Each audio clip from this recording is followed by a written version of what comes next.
모든 사람에게 미움을 받을 것이나 이런 제목으로 누가복음 강의를 이어가겠습니다. 제 이름의 징조에 대해서 주님은 제자들에게 계속해서 말씀하고 계셨습니다. 성도 여러분, 종말은 반드시 임하게 됩니다. 그러나 그 종말의 때는 불확실합니다.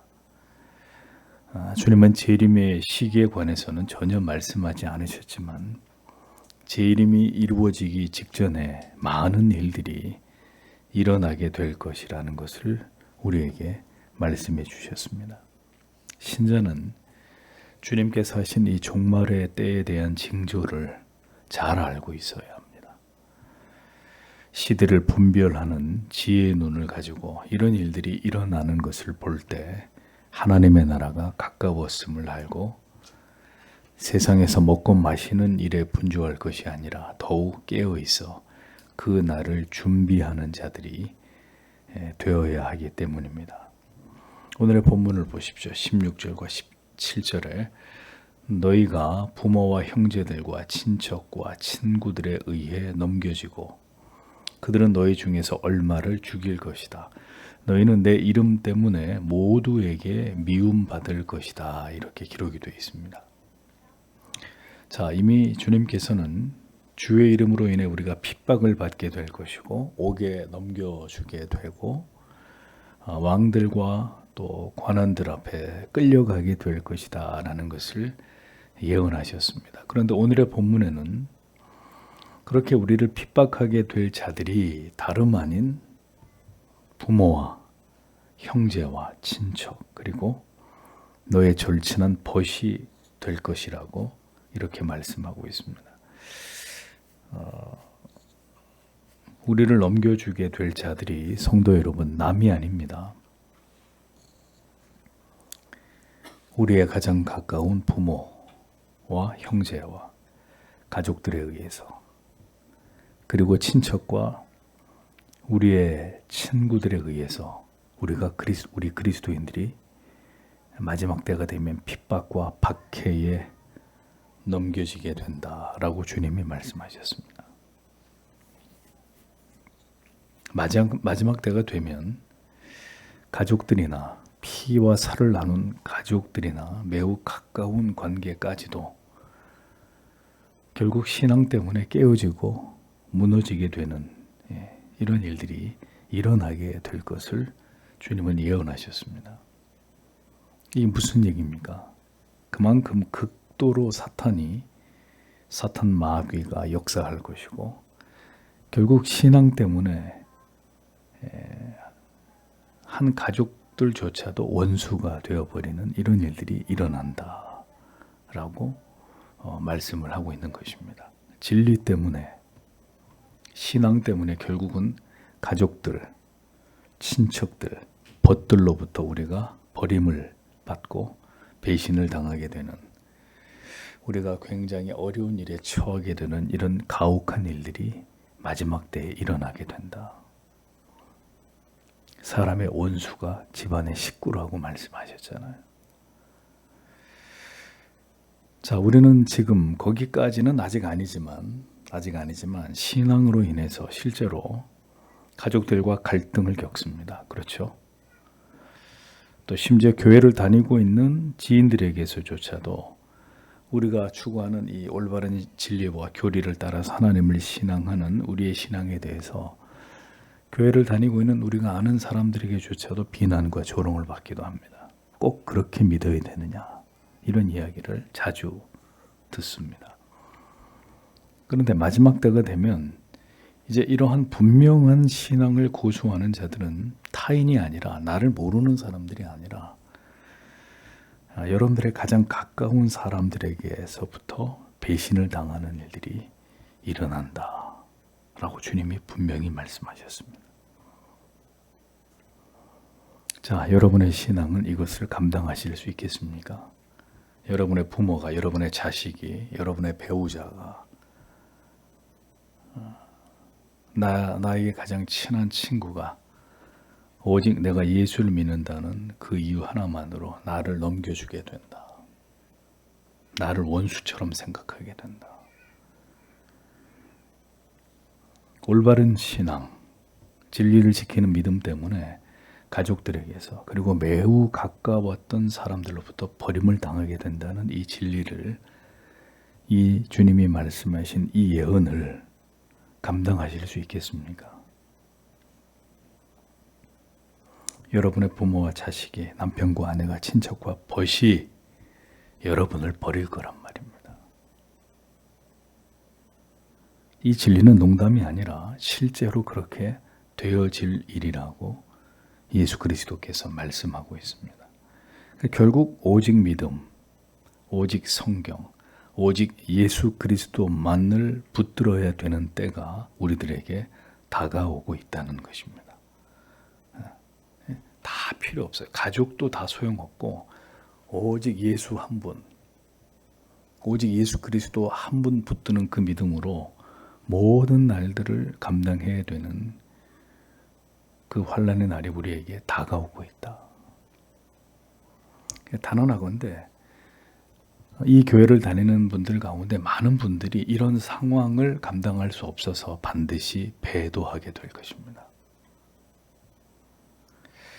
그리스도가 모든 우리의 삶의 가장 우선순위가 되지 않는다면, 주님이 올 때까지 그 믿음을 여러분들이 소유하지 못하게 되신다면 결국 우리의 신앙은 한 치 앞도 더 나아가지 못하고 결국 이러한 문제 때문에 발목을 잡히게 되는 일들이 수없이 벌어지게 될 겁니다. 결국 예수 때문에 가족을 버리는 것이 아니라 가족 때문에 예수를 포기하게 되는 많은 사람들이 교회 안에서 생겨나게 될 것입니다. 주께서는 이러한 일들을 겪게 되면서 때가 이르면 우리 가운데 일부는 그들에 의해서 죽임을 당할 수도 있다. 죽임을 당한다. 이렇게 말씀하시면서 순교자들이 또 일어나게 될 것이다. 이렇게 예언하셨습니다. 새삼스러운 일은 아니죠. 기독교의 역사는 언제나 순교자들을 배출해 왔습니다. 지금도 예수 때문에 죽고 있는 사람들이 있습니다. 그렇기 때문에 기독교의 신앙을 한마디로 얘기하라면 부활의 종교, 내세를 바라보는 신앙이라는 것을 여러분들의 귀에 못이 박히도록 목사가 이야기하지 않을 수 없는 것입니다. 죽음도 막을 수 없는 것, 그것이 바로 예수 그리스도에 대한 믿음입니다. 가족도 막을 수 없고 죽음도 나를 막을 수 없는, 이것이 우리의 믿음에 도달해야 될 마지막 계단입니다. 그러니까 여기까지가 각오되어 있어야 그 사람이 그리스도인, 구원과 영생을 얻는 그리스도인이 되는 것입니다. 교회 안에 이런 믿음을 가진 자들이 많을까요? 저는 많지 않다고 생각합니다. 이어지는 말씀을 보십시오. 내 이름을 인하여 모든 사람에게 미움을 받을 것이라고 말씀하셨습니다. 모든 사람에게 미움을 받을 것이다. 결국 하나님을 믿는 자와 하나님을 대적하는 자들은 절대로 한 방향으로 갈 수 없다는 것을 우리는 분명히 알아야 됩니다. 내 이름으로 인해서 처음에는 내 가족들에게, 친척과 친구들에게 버림을 받고 그 다음에는 모든 사람에게 미움을 받는다. 범위가 더 넓어졌죠. 그러니 교회가 세상과 좋은 관계를 맺어야 된다. 어떻게 해서라도 세상에 잘 보여야 된다. 다 소용없는 짓입니다. 때가 되면 결국 세상은 신자들을 핍박하고 잡아 죽이려고 하고 우리를 미워하고 증오하고 혐오하게 되어 있습니다. 때가 되면. 부모, 형제, 친척, 친구, 다음은 모든 사람에게 증오의 대상, 혐오의 대상이 된다. 주님이 말씀하셨습니다. 이 모든 일들이 우리가 예수 그리스도를 나의 구주라고 믿고 고백하는 이 신앙을 지키고자 함에 있어서 지불해야 되는 대가가 될 것이다 라는 얘기입니다. 예수님을 구름대처럼 추종하면서 그를 칭송했던 수많은 이스라엘 백성들, 그들이 어떤 사람들로 돌변했습니까? 저 예수를 십자가에 못 박아 죽여라 하고 소리치는 폭도들로 돌변했죠. 때가 이르면 성도 여러분, 세상은 기독교를 박멸하려고 들 것입니다. 자, 지금 세상을 보십시오. 지금 우리가 살고 있는 세상, 온통 반기독적이고 반성경적인 사상에 근거한 이런 시대의 흐름이 봇물 터지듯이 정치면 정치, 법이면 법, 어떤 제도면 제도, 교육이면 교육, 문화면 문화, 예술 전방위적으로 확산되고 있습니다. 유사일에 이렇게 기독교가 조롱거리가 되고 교회에 다니는 사람, 예수쟁이, 목사, 하나님의 말씀이 이렇게 사람들에게 조롱거리가 됐던 때가 있었나요? 모든 드라마와 영화에서 기독교는 단골 메뉴로 사람들이 비아냥거리고 조소하는 단골 메뉴로 등장을 합니다. 그러니까 서서히 뭐가 느껴지지 않습니까? 어떤 기운이 서서히 이렇게 형성되고 있잖아요. 아직 돌만 우리를 향해서 들지 않았다 뿐이지 세상 사람들은 점점 기독교가 꼴보기 싫어지는 거예요. 지혜로운 그리스도인들은 이러한 시대의 변화가 결국 어떤 시점에서 어떤 어마어마한 파도가 돼서 교회에 밀어닥치게 될지를 예측하는 일이 그렇게 어렵지 않단 말입니다. 정말 깨어있는 그리스도인이라면 이런 일들이 그냥 우연히 일어나는 일이 아니다라는 느낌을 받는다는 거죠. 우리는 대비해야 합니다.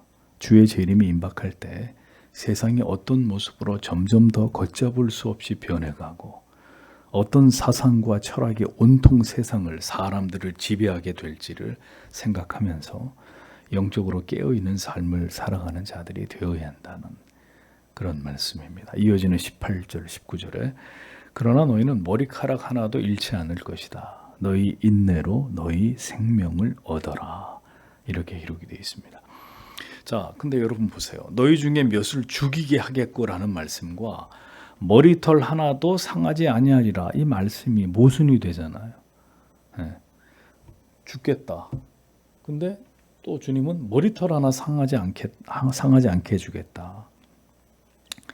자, 그렇기 때문에 여기서 머리카락 하나도 상하지 아니하겠다라는 말씀은 그 누구도 그 무엇도 하나님을 향한 우리의 믿음을 약화시킬 수 없게 하나님이 우리의 믿음을 굳게 붙들어 주실 것이다. 이런 의미로 봐야 한다는 것입니다. 우리의 육체를 상하지 않게 하겠다는 뜻이 아니라 우리의 영혼을 하나님이 굳게 붙들어 주실 것이다.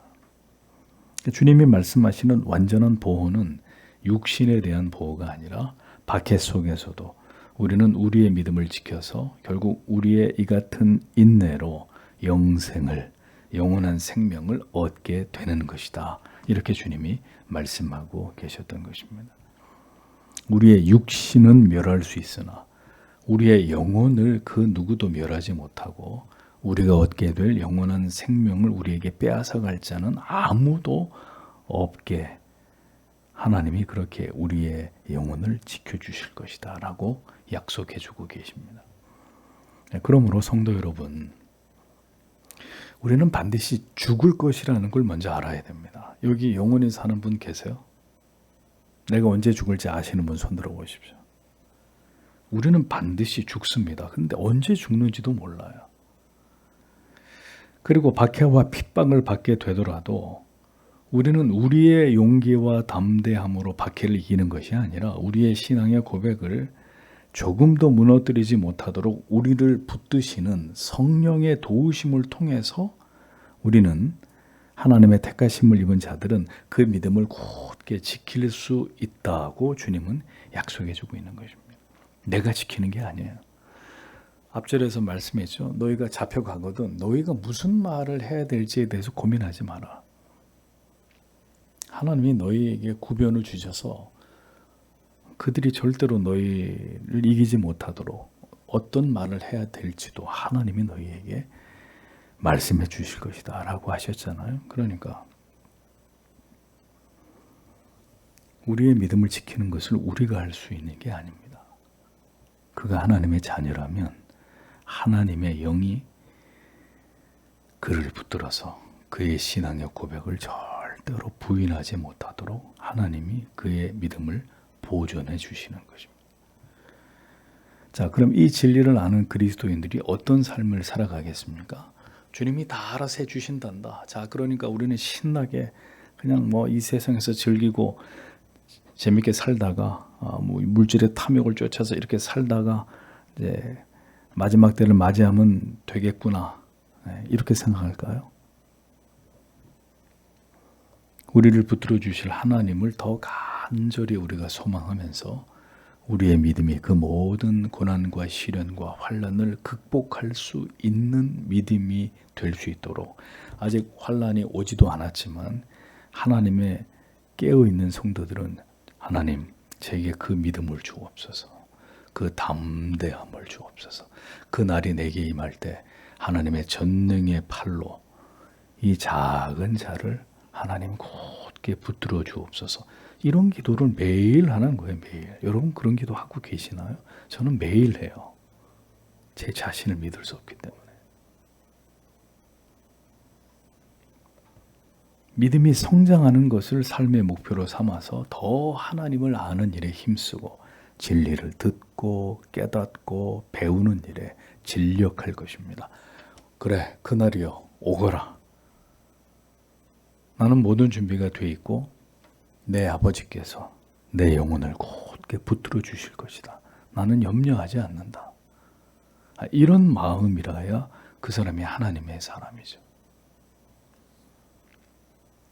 성도 여러분, 영혼을 소중히 여기십시오.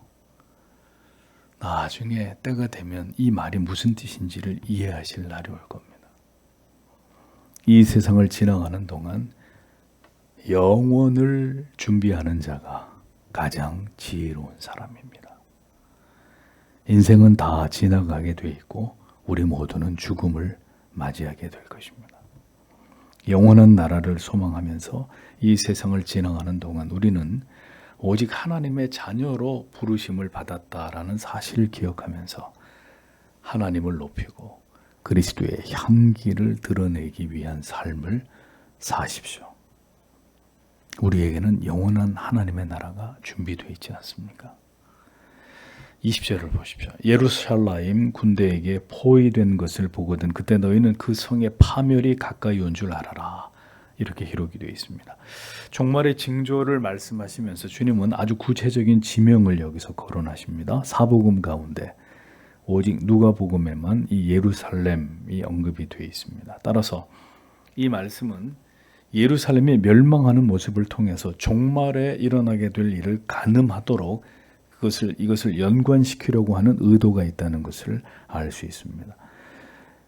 이 예언은 실제로 주후 70년경 로마를 통해서 예루살렘이 멸망된 사건으로 드러나게 되지만 이것은 종말에 일어나게 될 사건의 예표에 불과한 것입니다. 당시 예루살렘은 로마군에 의해 포위됐습니다. 로마의 디도스 장군은 수십만 로마 대군을 이끌고 예루살렘 성을 포위 공격했고 결국 성을 함락하고 성전을 모두 불태웠습니다. 자, 이게 어떤 미래적 사건에 대한 예표이냐? 주의 재림이 다가올 때 지금처럼 세상에는 도처에서 전쟁이 일어나게 된다는 것입니다. 세계 도처에서 전쟁이 일어난다. 우리의 모든 삶의 기반들이 다 무너지게 되고 하나님을 예배하던 자유는 다 사라지게 될 것입니다. 모든 것이 황폐되고 우리가 누리던 모든 것들을 다 잃어버리게 될 것입니다. 계시록의 말씀처럼 자연재해가 엄청난 자연재해, 재난이 일어나고 수많은 사람들이 죽임을 당하고 전쟁과 전염병, 경제적 대공황 이런 일들이 마지막 세상을 뒤덮게 된다고 계시록이 말씀하고 있죠. 이런 일들이 일어난다라는 것입니다.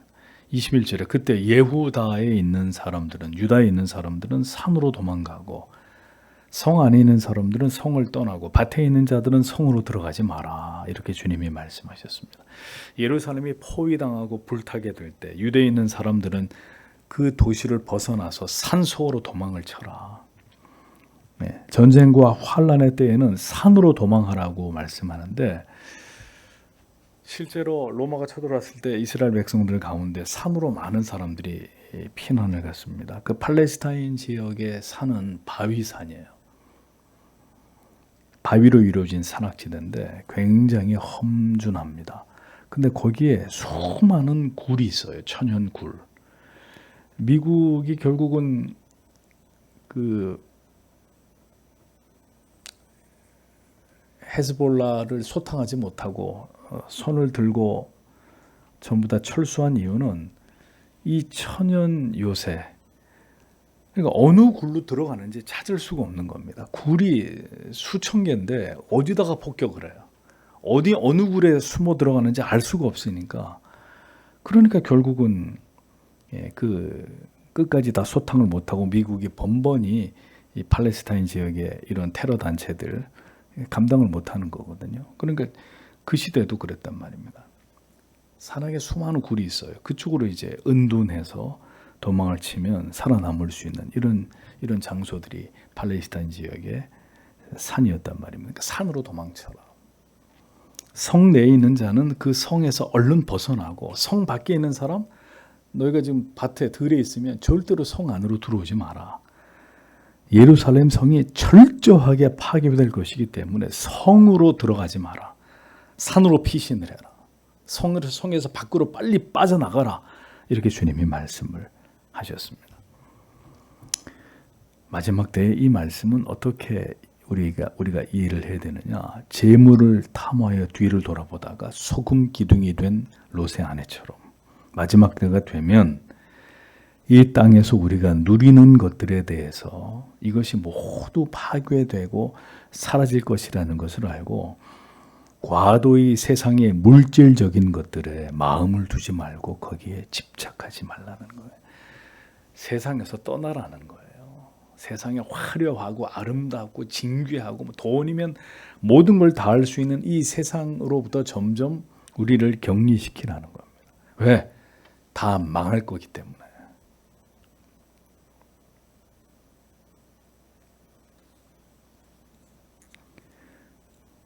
전후 70년 대한민국은 눈부시게 발전을 했습니다. 전 세계 사람들이 다 와보고 싶은 나라가 됐습니다. 그러면 뭐 하겠습니까? 어느 날 이 서울에 폭탄이 떨어지면 이 화려하고 아름다운 도시가 다 잿더미가 되는 것이 시간 문제입니다. 모두 불타버릴 예루살렘 성전과 또 예루살렘 성, 우리의 가진 모든 것이 환난 날에 다 소멸될 것이기 때문에 과도하게 그런 것들에 집착하면서 살다가는 너희의 영혼을 잃어버릴 수 있다. 영원한 생명을 잃어버릴 수 있다. 주님이 경고하시는 것입니다. 성으로 들어가지 마라. 빨리 성에서 벗어나라. 전쟁으로 인한 파괴와 혼란이 일어날 때 성도는 세상의 모든 것에 더 이상 집착하지 말고 세속을 떠나 자기의 신앙과 영혼을 보존하는 일에 집중할 것을 말씀하고 있는 것입니다. 성도 여러분, 점점 상황이 좋지 않게 돌아갈 때 더 열심히 기도하셔야죠. 더 열심히 교회 오셔야죠. 더 열심히 하나님 말씀 읽고 그 약속의 말씀을 붙들고 깨어 있어야죠. 아직은 살만한 거죠, 우리가. 그래서 이렇게 예배당이 항상 텅 비는 겁니다. 마지막 때 일어날 이 모든 재앙들은 모두 하나님의 두려운 징계의 차원에서 세상에 일어나게 될 일들입니다. 22절에 왜냐하면 이 복수의 날들은 성경에 기록된 모든 것이 이루어지는 날이기 때문이다. 이렇게 말씀하고 있거든요. 예루살렘에 전쟁이 일어나서 예루살렘이 멸망하는 날, 즉 이 세상이 온통 전쟁과 자연재해와 경제적인 공황과 그리고 전염병의 창궐함으로 수많은 사람들이 죽임을 당하게 되고 처참하게 붕괴되는 이 모든 일은 하나님이 그토록 오랜 시간 동안 경고하고 돌이키라고 말씀해 오신 그 모든 하나님의 인내가 끝이 나고 이제 하나님을 경외하지 않았던 모든 자들에 대해서 징벌을 내리시는 복수하시는 날이 될 것이기 때문에 예루살렘 성에 머물지 말고 빨리빨리 도망을 쳐라. 도망을 쳐라. 이렇게 주님이 말씀하신 그 날은 심판의 날, 하나님이 복수하는 날이 된다. 모든 이 땅의 악인들에 대해서 자비 없는 하나님의 복수가 시작되는 날이기 때문에 신자들은 정신을 차리고 깨어서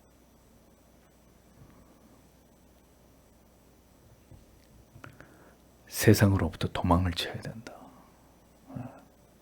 이것이 주님의 경고입니다.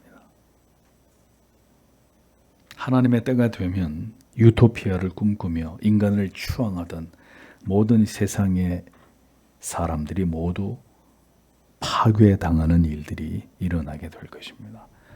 죄에서 돌이키지 않으면 하나님을 조롱하고 멸시한 이 세상의 모든 악인들에게 종말론적인 최후의 심판이 임하게 되는 것입니다. 소돔과 고모라 같이 죄악으로 창궐한 땅이 유황불에 모두 잿더미가 되어버렸듯이 세상은 스스로 그렇게 자멸하게 될 것이다 라는 것을 신자는 기억해야 합니다. 하나님께서 마침내 모든 악인들에 대해서 이 죄악된 세상에 대해서 복수하시는 날이 지금도 시시각각으로 다가오고 있다라는 것을 우리는 기억해야 합니다. 그날의 비참함을 마지막으로 23절에 이렇게 말씀합니다. 그날들에는 임신한 여자들과 젖먹이는 여자들에게 화가 있을 것이다. 참으로 땅에는 큰 괴로움이 있겠고 이 백성에게는 진노가 있을 것이다 라고 주님이 말씀하셨습니다. 아이 벤 자들과 젖먹이는 자들, 최우선적으로 보호를 받아야 되는 대상들이죠. 그럼에도 불구하고 그들에게까지 자비 없는 하나님의 복수가, 하나님의 진노가 미치게 된다라는 말씀입니다. 이것은 하나님의 징벌의 지엄함을 보이시는 것입니다. 도래할 종말의 날, 혼란과 두려움의 날이 이르게 되면 많은 사람들이 혼비백산에서 살기를 찾게 되겠지만 여기서 제일 고동이 부자연스러운 사람이 누구겠어요? 임신을 한 여인이든지 갓난 아기를 케어해야 되는 어머니들이겠죠. 왜? 둘 다 홀몸이 아니기 때문에. 그러니까 사람들은 전부 다 살겠다고 다 도망을 치는데 이게 마음대로 피난도 할 수 없는 이런 어려움에 처한 사람들이 아이를 뵌 여인과 갓난아기의 엄마들이란 말입니다. 그러니 큰 화를 면할 수가 없는 거죠. 피할 수 없으니까. 자, 이렇게까지 처참한 상황에 이르게 되는 이유는 이 땅의 큰 환난과 이 시대의 모든 사람들에 대한 하나님의 최종적인 진노가 임하게 될 것이기 때문이다 라고 주님이 분명하게 경고하고 계십니다. 하나님을 알지 못하는 사람들은 지금도 장밋빛 미래를 기대하면서 모든 것이 다 잘 될 거야, 나아질 거야, 더 좋은 집으로, 더 큰 집으로, 사업은 더 잘 되고 또 더 좀 모든 게 더 앞으로 다 잘 되어질 거야, 이런 생각들을 합니다. 미래에 대해서 아주 낙관적으로 생각하고 인류가 지금까지 모든 어려움들을 세계 1차 대전, 2차 대전, 전쟁 그렇게 나서 다 부서졌어도 일본도 핵폭탄 맞았는데 다 극복했고 모든 어려움들을 인간들은 잘 극복해 왔으니까 앞으로도 어떤 문제가 생기든 인간은 잘 풀어갈 거야 라고 믿고 싶어 한단 말입니다. 그런데 죄송하지만 성경은 인류의 미래를 절대로 그렇게 말씀하고 있지 않습니다. 하나님을 대적하고 진리를 멸시하고 온갖 사악한 죄를 범한 것에 대해서 이제 마침내 하나님의 때가 이르면 이 모든 것에 대한 하나님의 복수가 시작되고 하나님의 심판이 시작되고 상상할 수 없는 환난과 재앙이 인류에게 임하게 될 것이라고 주님이 제자들에게 예언을 하셨습니다. 성도 여러분, 지금 우리가 살아가고 있는 이 세상을 보십시오. 국가와 국가가 전쟁을 벌이고 있고 또 다른 곳에는 곧 전쟁이 일어난다고 난리를 떨고 있습니다. 전쟁이 일어날 위험 가능성이 대단히 높아지고 있는 상황들이 여기저기서 감지가 되고 있습니다. 그래서 전 세계 여러 나라들이 유럽을 보십시오. 전쟁 준비하니라고 혈안이 되어 있습니다. 다시 모병제에서 징병제로 바꿔가지고 군인들 모집하고 한국의 방위 산업체들로부터 수십 조의 무기들을 서로 내놓으라고 야단들입니다. 이 조용하던 세상이 갑자기 전쟁의 광풍 속에서 전부 다 전쟁을 준비하니라고 난리란 말입니다. 인간들을 보십시오. 이 세상에서 서로 평화롭게 공존할 수 없는 존재들이라는 거예요. 아니 멀리 갈 거 없습니다. 한 젊은 남자와 여자가 죽을 만큼 사랑해서 결혼을 해서 한 집안에서 살게 됐어요. 그렇게 서로 사랑해서 안 싸우나요? 안 싸워요. 그러면 도장을 찍겠다느니 여기까지 가잖아요, 기어이. 그러니까 인간은 이 세상에서 서로 평화롭게 공존할 수 없는 존재들이란 말이에요.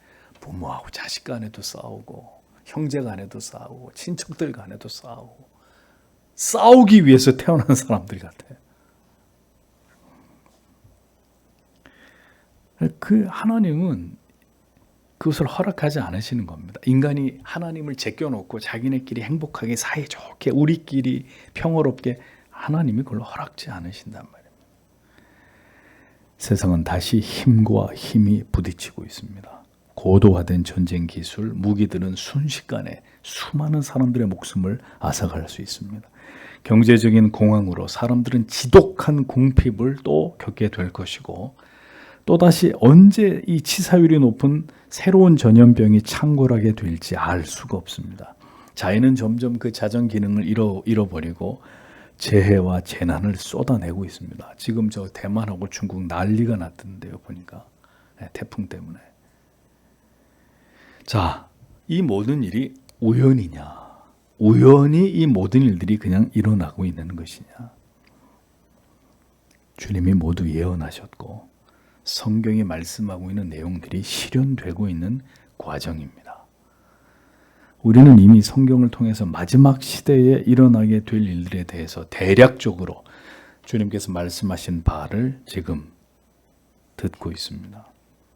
이 모든 일은 사실은 과거에도 반복적으로 일어났던 일들이었습니다. 그러나 그 모든 현상이 종말을 의미하는 것은 아니었습니다. 계속 그런 일들이 이렇게 주기적으로 반복이 됐죠.